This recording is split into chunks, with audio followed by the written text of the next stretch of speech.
Well, the series against Ireland might be over, but the Springboks rip into it again this weekend. They host Portugal, different kind of test match and a different team as well. That's what we're talking about in the video. Team announced yesterday by Rassie Erasmus. So welcome back to the channel.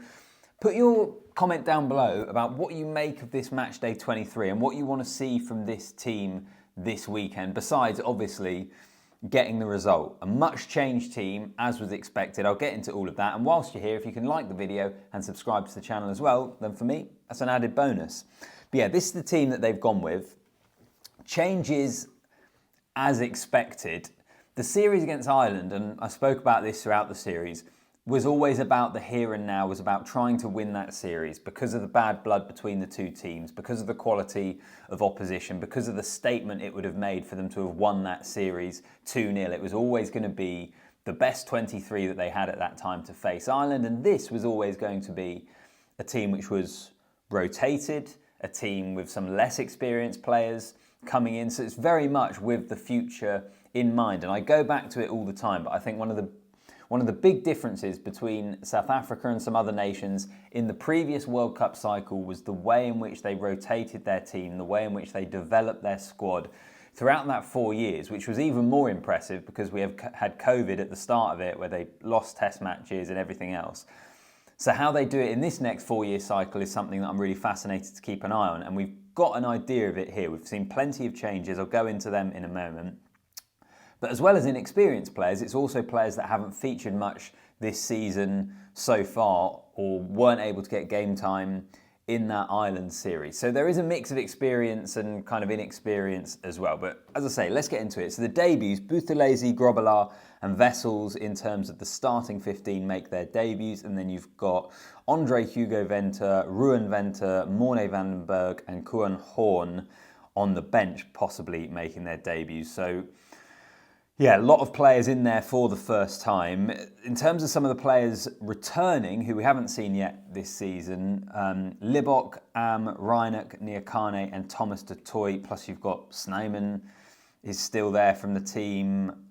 He's still partnering Salmaan Moerat, who I'll get onto just now. So there is experience in the team along with those inexperienced players, which to me is always the way you have to do it. Just chucking 15 or 23 inexperienced players in, you're never going to get as much out of it as you could, because players have to learn what it takes at international test level. Now, they've been in camp, they would have seen what is required and expected of the Springboks, but I still think it's a different thing on game day when you're actually out on the pitch. So excited to see how a whole load of those guys go. In particular, I think that back row, Buthelezi at the 6 making his debut. We saw Ben Jason Dixon make his debut against Wales, wasn't it, just before the Ireland series, and another opportunity for Roos, who, I don't know, it seems like he splits opinion amongst South African fans. I'm always expecting him to be able to go to the next level, but I don't, what's he approaching, 10 caps now, I think? He's kind of 8, 9, 10, he's around 8, 9, 10 caps, around that kind of mark.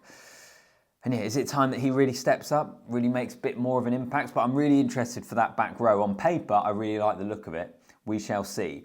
I said I want to speak about Salmaan Moerat because he has been made the captain. And this seems to be the biggest talking point from the whole team selection, is his inclusion and his captaincy. I think there's a few things here. In particular, I think from Rassie Erasmus's point of view, is growing the leadership group in the team. Because maybe not right now, but at some point over the next 4 years, it wouldn't be a huge shock to, say, lose some of those players that are now a key part of that leadership group. There are certain players and positions in the team that are aging for the Boks. They're there at the moment, but will they be there in 4 years' time? So I think that's a big part of the reason of having Salmaan Moerat as the captain. He's also been captain of almost every other level, hasn't he? He's captained the Stormers, he captained the junior South African teams, and now he captains the Springboks. So he has captaincy experience, even if he doesn't have much international experience. The big talking point, it strikes me, around all of this is, are there better second rows out there? Are there other players that should be lining up at second row instead of him? Let me know what you make of it in the comments. The few other bits to try and go into is, despite this team, and I go through the debutants, whole host of changes, a very, very different looking 23 to that which took on Ireland, there is just still such strength there. Such strength in depth of the box, which I know we speak about all the time, but even that back line, Reinach and Libbok at 9 and 10, that is a pretty experienced half-back combination. You've then got Esterhuizen and Am in the centres. Again, that is experience and that is quality.